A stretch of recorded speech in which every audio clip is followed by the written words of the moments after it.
وبما أني قادري أقول أدرك عبدك جيلاني أدرك عبدك جيلاني. الحمد لله الذي يبدع الأفلاك والأرضين، والصلاة والسلام على من كان نبيا وآدم بين الماء والطين، وعلى آله الطيبين وأصحابه المطهرين وعلماء أمته أجمعين. أما بعد، فأعوذ بالله من الشيطان الرجيم. بسم الله الرحمن الرحيم. يا أيها الذين آمنوا اتقوا الله وكونوا مع الصادقين. صدق الله العظيم وصدق رسوله النبي الأمين الكريم، ونحن على ذلك لمن الشاهدين والشاكرين، والحمد لله رب العالمين. منبر پاک پر جلوہ فرما علماء ذوی الاحترام، علماء دین ملت، ائمہ کرام، طلباء علوم نبوت،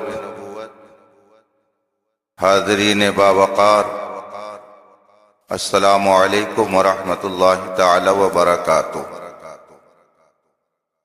یہ بارونق اجلاس اور نور علی نور محفل، جس میں ہم اور آپ شرکت کی سعادت حاصل کیے ہوئے ہیں، جشن خواجہ غریب نواز کے عنوان سے منعقد ہے. مولا تعالی اپنے حبیب پاک کے طفیل آپ سب کی اس بزم نور میں حاضری کو شرف قبول بخشے.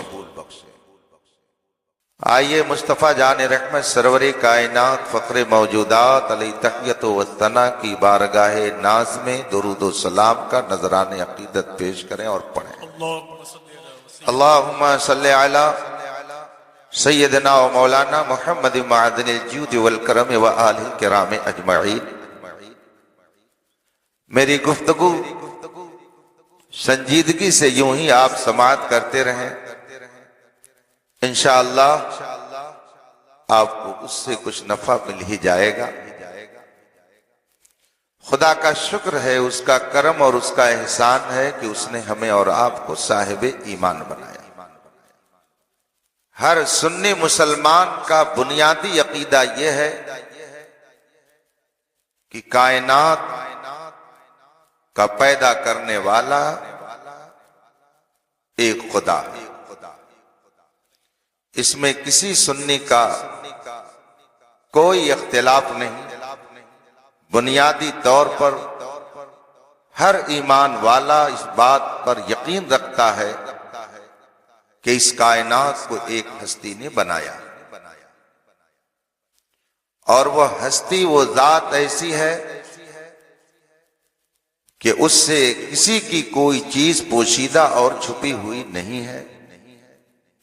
وہ سب کچھ جانتا ہے، دلوں کے حالات سے آگاہ، ہر کھلی اور چھپی چیز کا وہ جاننے والا. اور یہ بھی عقیدہ ہے کہ کائنات میں جو کچھ ہو رہا ہے، چاند، سورج، ستارے اگر روشنی بخش رہے ہیں، دریا کے اندر اگر روانی ہے، درخت اگر اپنی جگہ اگ رہے ہیں، اگر وہ پھلدار ہو رہے ہیں، تو یہ سب کے سب اسی کی قدرت سے. اس بنیادی عقیدے کو میں نے اس لیے آپ کے سامنے رکھ دیا کہ بزرگوں کو ماننے کی وجہ سے ایک طبقہ نے اپنی جہالت کی بنیاد پر سنیوں کو مشرک کہنا شروع کر دیا اور ان کے اوپر شرک و بدعت کا فتویٰ لگانے لگے.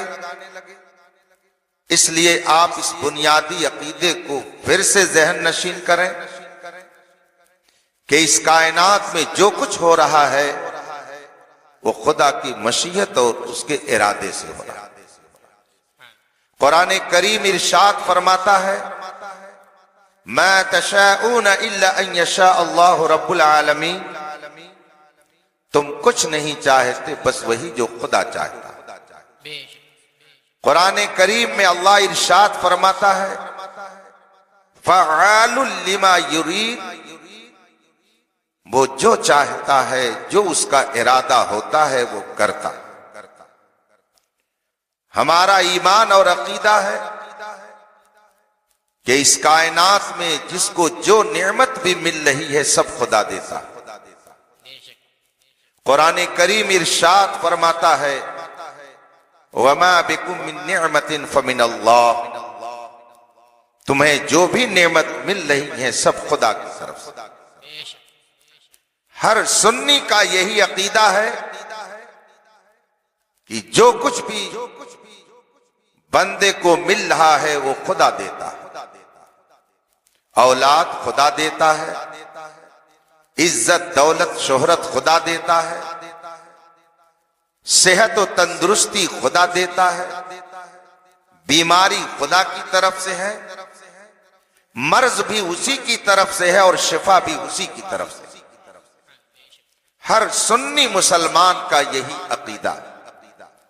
لیکن ایک بات اور ہے جسے آپ کو تسلیم کرنی پڑے گی کہ یہ عقیدہ کہ خدا ایک ہے اور اس کائنات کو اسی نے بنایا ہے اور اس کائنات میں جو کچھ ہوتا ہے اسی کی قدرت سے ہوتا ہے، اور وہ ایسی ذات ہے جس سے کوئی شے چھپی نہیں ہے۔ آپ نے اس ذات کو جانا کیسے؟ آپ نے اس ہستی کو پہچانا کیسے؟ آپ نے اسے مانا کیسے؟ آدمی جس چیز کو دیکھتا ہے اسی کو مانتا، اور جس کو نہیں دیکھتا ہے اس کو ماننا بہت مشکل ہوتا۔ جو چیز دکھتی نہیں ہے اس کو ماننے کے لیے آج کی اس ترقی یافتہ دنیا میں بھی لوگ تیار نہیں ہے جو اپنے آپ کو دانشور کہتے ہیں۔ ایک کوئی احمق خواجہ غریب نواز کی شان میں کبھی گستاخی کرنے والا تقریر میں کہہ رہا تھا کہ اگر نبی زندہ ہیں تو دکھتے کیوں نہیں ہیں؟ کہاں ہیں ہمیں بتا دو، ہم بھی ذرا مل لیں۔ خدا جب دین لیتا ہے تو عقلیں چھین لیتا ہے۔ انسان اپنی فطرت کے اعتبار سے، اپنے نیچر کے اعتبار سے اس بات کا عادی ہو گیا ہے کہ جو چیز دکھے اسے مانا جائے، جو چیز نہ دکھے اس کا انکار کر دیا۔ بھلا کوئی بن دیکھے خدا کو کیوں کر اتنی آسانی سے مان لیتا ہے؟ بغیر دیکھے ہوئے انسان کو کسی چیز کے لیے منوانا بہت مشکل کام، اور اس کو یوں بھی کہہ سکتے ہیں کہ آدمی جس کو ماننا چاہتا ہے اس کو دیکھنا چاہتا ہے، اور اس کو یوں بھی کہہ سکتے ہیں کہ آدمی جس کو مانتا ہے اسے دیکھنا چاہتا ہے۔ جس نے نہ دیکھا ہو اس سے کسی کو منوانا بہت مشکل ہوتا۔ آپ آئے دن اس طرح کے حالات سے دوچار ہوتے رہتے ہیں۔ اگر آپ سے کسی شخص نے آ کر کہا مارکیٹ میں فلاں جگہ یہ سامان بک رہا تھا، اور آپ بھی اگر اس مارکیٹ میں گئے ہوں اور آپ کی نظر اس سامان پر نہ پڑی ہو تو فوراً آپ اس آدمی سے کہہ دیں گے کہ میں بھی تو گیا تھا، میں نے تو نہیں دیکھا۔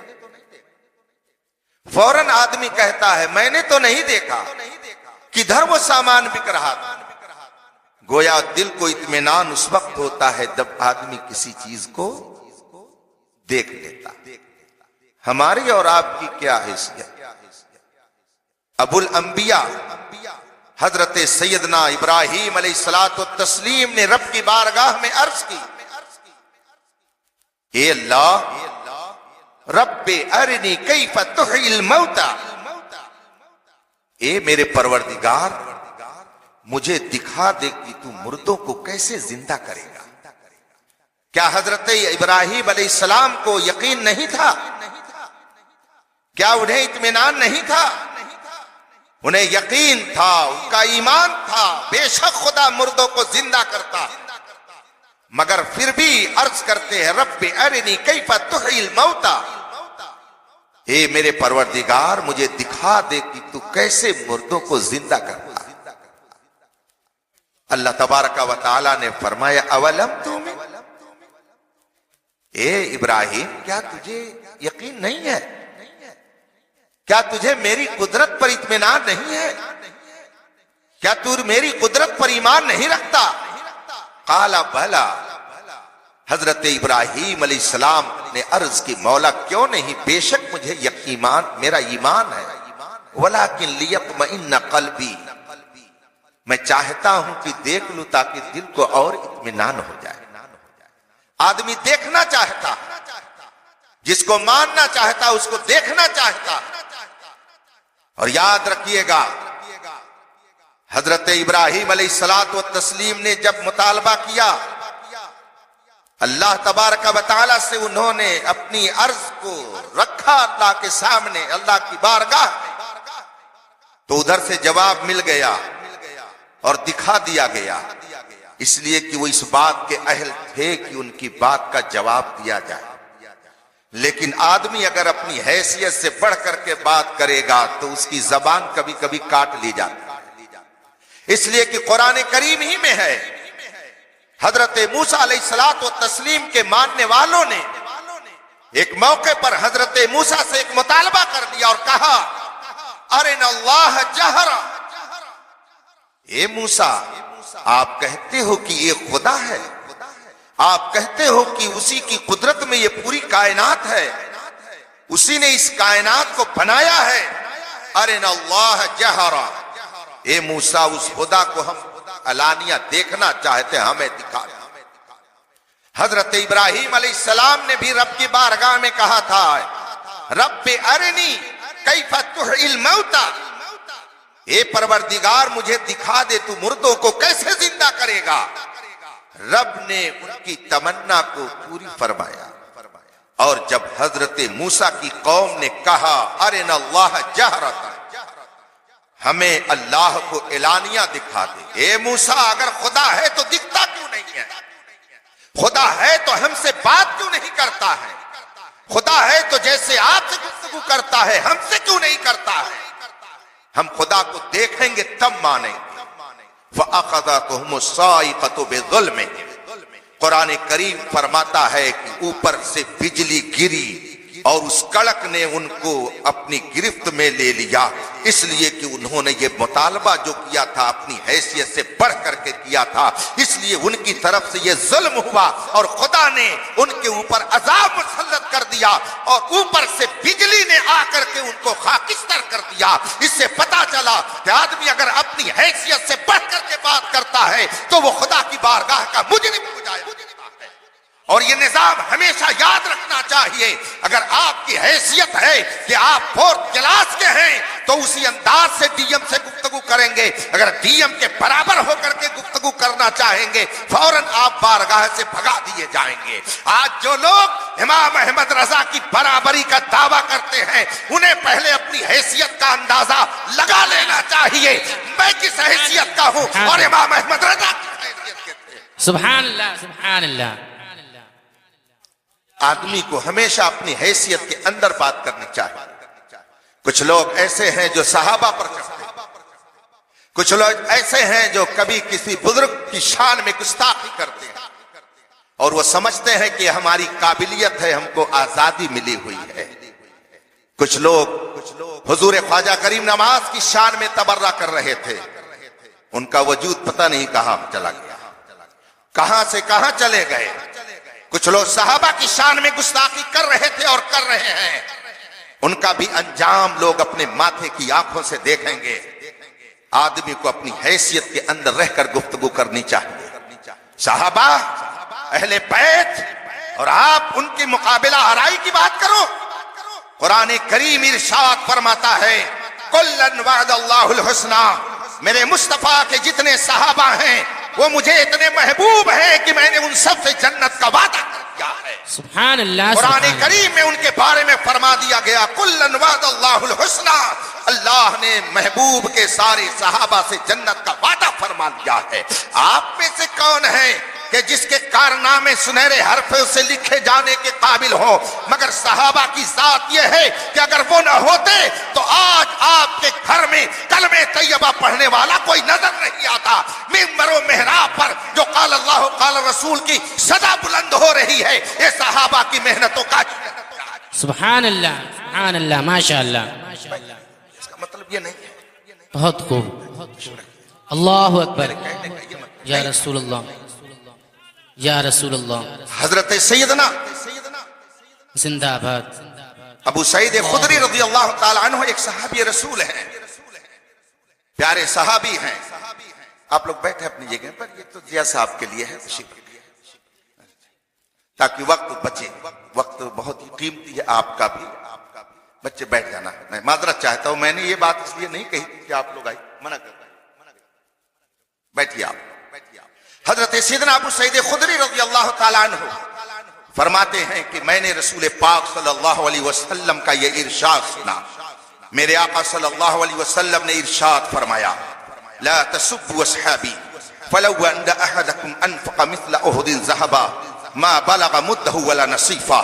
رسول پاک صلی اللہ علیہ وسلم نے ارشاد فرمایا لا تسبوا اصحابی، میرے صحابہ کی شان میں گستاخی مت کرنا، میرے صحابہ کو برا مت کہنا، میرے صحابہ کی شان میں کبھی مت کرنا، میرے صحابہ کو سب و ستم سے مت یاد کرنا، اس لیے کہ ان کا مقام یہ ہے، ان کا رتبہ یہ ہے کہ اگر تم میں کا کوئی احد پہاڑ کے برابر سونا اللہ کے راستے میں خرچ کر دے اور میرا صحابی 2 یا 4 کلو جو اٹھا کر کے اللہ کے راستے میں خرچ کر دے تو تمہارا احد پہاڑ کے برابر سونا خرچ کرنا میرے صحابی کے 2 کلو جو کا مقابلہ نہیں کرتا ہے۔ یہ ہیں وہ مقدس صحابہ جن کی عظمت کا دھار خود مصطفیٰ جان رحمت نے اپنی زبان حق ترجمہ، جس مقدس جماعت نے اپنے لخت جگر کو صرف اس لیے چھوڑا کہ میرے مصطفیٰ راضی ہو جائیں۔ آج آپ سے کہا جاتا ہے کہ اگر کوئی آپ کا رشتہ دار بدعقیدہ ہے، کوئی رافضی ہے، کوئی وہابی ہے، آپ اس کو شادی میں مت بلانا، آپ اس کے جنازے میں مت جانا، تو آپ کہتے ہیں کہ یہ مولانا فتنہ پھیلاتے ہیں، آپ کہتے ہیں کہ مولانا تفریق کی بات کرتے ہیں، ہم کو ہمارے رشتہ داروں سے چھوڑاتے ہیں۔ وہ چچا ہے بھلا کیسے چھوڑ دیں، وہ بھائی ہے بھلا اس کو کیسے چھوڑ دیں، وہ رشتہ دار ہے بھلا اس کو کیسے چھوڑ دیں۔ اور صحابہ کی شان یہ تھی کہ ایک طرف باپ ہوتا تھا اور دوسری طرف بیٹا ہوتا تھا، مگر باپ یہ نہیں سمجھتا تھا کہ یہ میرا بیٹا ہے، بلکہ وہ یہ سمجھتا تھا یہ میرے مصطفیٰ کا دشمن ہے، اور جو مصطفیٰ کا نہیں ہے وہ میرا۔ کیا بات ہے، واہ واہ واہ، سبحان اللہ سبحان اللہ، نعرے تکبیر، نعرے رسالت، مسلک اعلی حضرت، جشن غریب نواز۔ آپ سے تو ایک رشتہ داری نہیں چھوڑی جاتی ہے، اور صحابہ کی مقدس جماعت وہ تھی کہ جنہوں نے پورا گھر مصطفیٰ کے لیے چھوڑ دیا، رسول پاک کے لیے، ان کی رضا، رسول پاک کی رضا کے لیے صحابہ نے بیویوں کو چھوڑ دیا، بیٹوں اور بیٹیوں کو چھوڑ دیا۔ اس لیے اپنی حیثیت سے پڑھ کر کے کبھی گفتگو مت کیجئے گا، ورنہ قہر الہی کا انتظار کیجئے۔ غنیمت جانیے کہ لمبی لمبی زبانیں کھولنے والے آج سکون کی زندگی اس لیے گزار رہے ہیں کہ قرآن نے اعلان کر دیا ہے میں کان اللہ لیعذبہم وانت فیہم، اے میرے محبوب، خدا تمہاری امت پر عام عذاب اس وقت تک نہیں بھیجے گا جب تک تو جلوہ گر رہے گا۔ اسی لیے اعلیٰ حضرت نے فرمایا نجدی اس نے تم کو مہلت دی کہ اس عالم میں ہے کافر و مرتد پہ بھی رحمت رسول اللہ کی۔ اگر آج کوئی زبان درازی کرنے کے باوجود امن کی زندگی گزار رہا ہے تو وہ یہ نہ سمجھے کہ ہم حق پر ہیں، بلکہ وہ یہ سمجھے کہ مصطفیٰ کا ٹکڑا ہے جو مجھے مل رہا ہے۔ حق ہے، حق ہے، سبحان اللہ سبحان اللہ۔ بغیر دیکھے کسی کو ماننا یہ بہت مشکل ہوتا ہے، بے شک۔ اسی لیے میرے ذہن میں بھی ایک بات اور آ گئی، چونکہ عرس، چادر، گھاگھر، فاتحہ، نیاز کی بات ہے، جو چیزیں دکھتی ہیں آدمی اس کو جلدی مان لیتا ہے، اور جو چیز نہیں دکھتی اس کو آسانی سے نہیں مانتا ہے۔ اس کے ایک نہیں لاکھوں واقعات آپ کو کتابوں میں پڑھنے کے لیے مل جائیں گے، اور اگر آپ اپنی ماتھے کی آنکھوں سے اسے دیکھنا چاہتے ہو تو دیکھ لیجئے.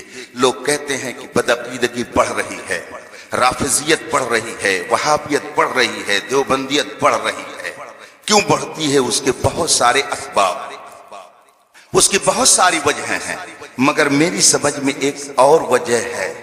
ہو سکتا ہے آپ کی سمجھ میں بھی وجہ آتی رہی ہو.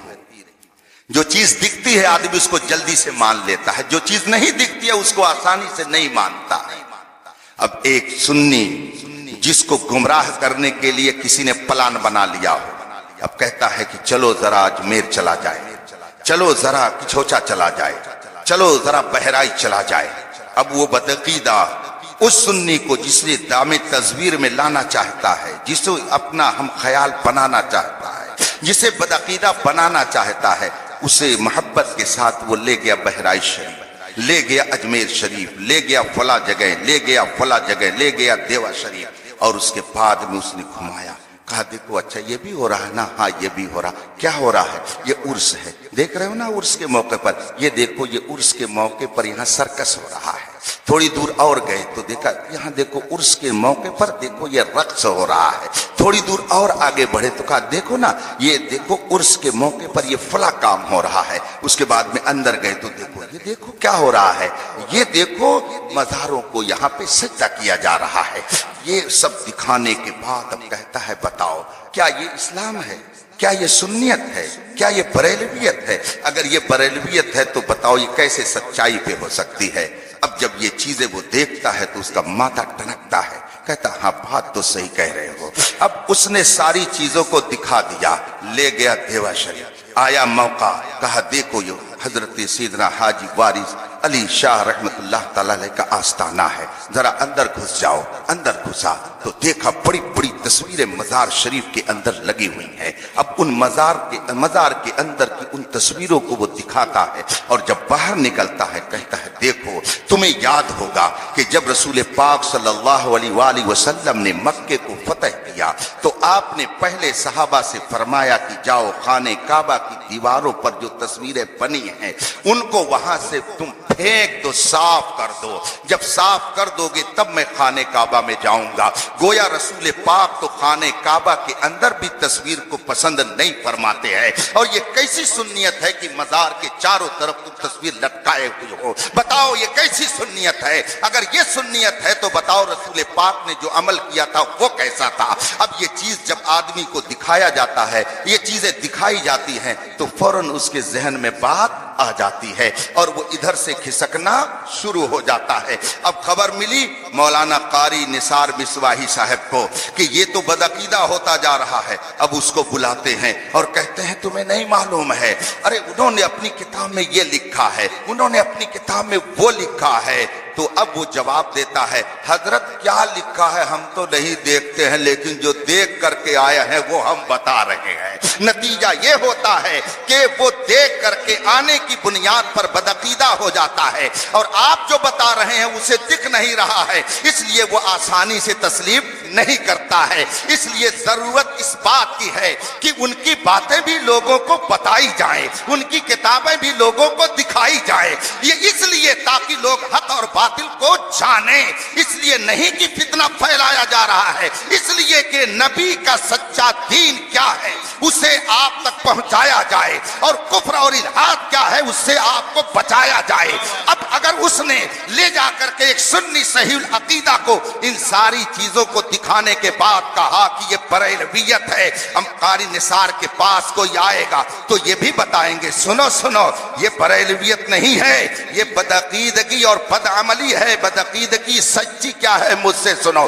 یہ دیکھو تقویت الایمان ہے، اس کے اندر لکھا ہوا ہے کہ جس کا نام محمد یا علی ہے وہ کسی چیز کا مالک و مختار نہیں ہے. یہ تقویت الایمان یہ وہابیت ہے. اور آؤ اس کے مقابل میں تمہیں بتاؤں کہ بریلویت کیا ہے. ادھر کہا جا رہا ہے کہ جس کا نام محمد یا علی ہے وہ کسی چیز کا مالک و مختار نہیں ہے، مگر بریلویت یہ ہے میں تو مالک ہی کہوں گا کہ وہ مالک کے حبیب یعنی محبوب و مہم میں نہیں میرا تیرا. بہت خوب، سبحان اللہ سبحان اللہ. جب یہ کہے گا تو اب اس کی سمجھ میں بات آئے گی۔ اب قاری صاحب کہیں گے اور ذرا سن لو، یہ دیکھو ان کی کتاب میں لکھا ہوا ہے کہ نبی مر کر مٹی میں مل گئے، وہ تم نے دیکھا تو یہ بھی ذرا دیکھ لو۔ یہ ان کی کتاب تقتیل ایمان ہے، اس میں لکھا ہوا ہے کہ نبی مر کر مٹی میں مل گئے۔ اور آؤ دکھاؤ میرے اعلیٰ حضرت کیا فرماتے ہیں، تو زندہ ہے واللہ، تو زندہ ہے واللہ، میری چشم عالم سے چھپ جانے والے۔ ذرا میں دکھاؤں، اگر دیکھنے کی بات آ گئی ہے تو دیکھ لے۔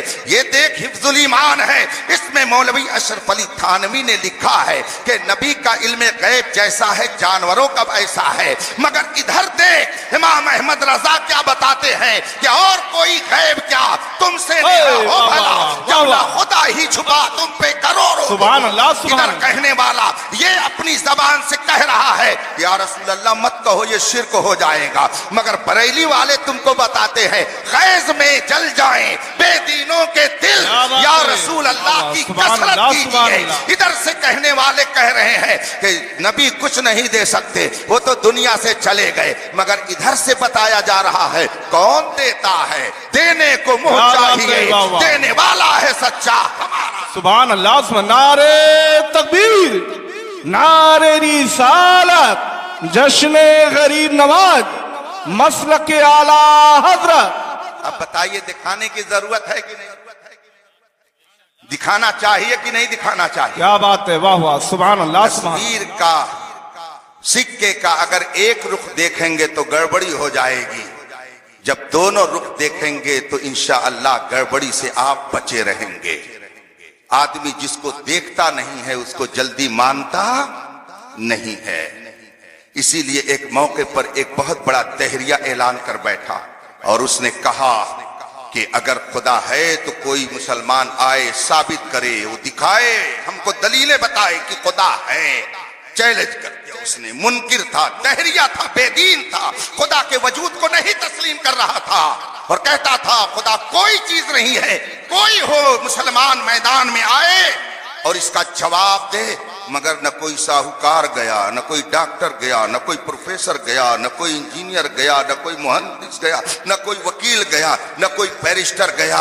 اس تحریے کے مقابلے میں گیا تو مصطفیٰ کا سچا نائب عالم دین گیا اور اس نے کہا سن تیرا یہ کہنا ہے کہ خدا نہیں ہے، میں کہتا ہوں بے شک خدا ہے، تیرے اس چیلنج کو میں قبول کرتا ہوں، بتا کب تجھے مناظرہ کرنا ہے؟ اس نے کہا فلاں تاریخ متعین کی جاتی ہے۔ عالم دین نے فرمایا چلو، وہ تاریخ متعین کر لی گئی، مگر شرط یہ رکھی گئی کہ جو وقت پر نہیں آئے گا اس کی شکست اور ہار مانی جائے گی۔ عالم ربانی نے کہا ٹھیک ہے، جو وقت پر نہیں آئے گا اس کی شکست میں بھی تسلیم کر لوں گا کہ وہ ہار گیا، میدان مناظرہ سے وہ بھاگا ہوا کہلائے گا۔ اتفاق سے وقت مقررہ پر وہ تحریہ منکر خدا وقت پر پہنچ کر کے اور موش پر تاؤ دے کر لوگوں کو للکار رہا تھا اور عالم دین کو آنے میں تاخیر ہو گئی۔ بہت تاخیر کے بعد جب عالم دین میدان میں پہنچتے ہیں وہ تحریہ پکار کر کہتا ہے مولانا آپ شرط کے مطابق ہار چکے ہیں اور اب مناظرے کی کوئی ضرورت نہیں ہے، مناظرے میں تو آپ پہلے ہی شکست کھا چکے ہیں۔ عالم دین نے سنجیدگی سے کہا ایسا کیوں کہہ رہے ہیں؟ کہا یاد نہیں ہے شرط یہ تھی کہ جو وقت پر نہیں آئے گا اس کی ہار مانی جائے گی، آپ وقت پر نہیں آئے اس لیے آپ کو ہار ماننا چاہیے اور آپ جائیے یہاں سے، مناظرہ آپ ہار چکے ہیں۔ مگر اس عالم دین نے بڑی متانت اور سنجیدگی سے گفتگو کا آغاز فرمایا اور ارشاد ہوتا ہے جناب کوئی عذر کیا سنا جا سکتا ہے؟ اس نے کہا اگر کوئی عذر قابل قبول ہوگا تو سنا جائے گا۔ عالم ربانی نے فرمایا کیا بتائیں، ہم جس راستے سے آ رہے تھے وہاں ایک ندی پڑ گئی اور اس ندی کو پار کر کے ادھر ہمیں آنا تھا، مگر بہت دیر تک ہم وہاں انتظار کرتے رہے اور کوئی کشتی ہمیں نہ ملی، اس وجہ سے تاخیر پر تاخیر ہوتی گئی۔ بالآخر میں نے کیا دیکھا، وہاں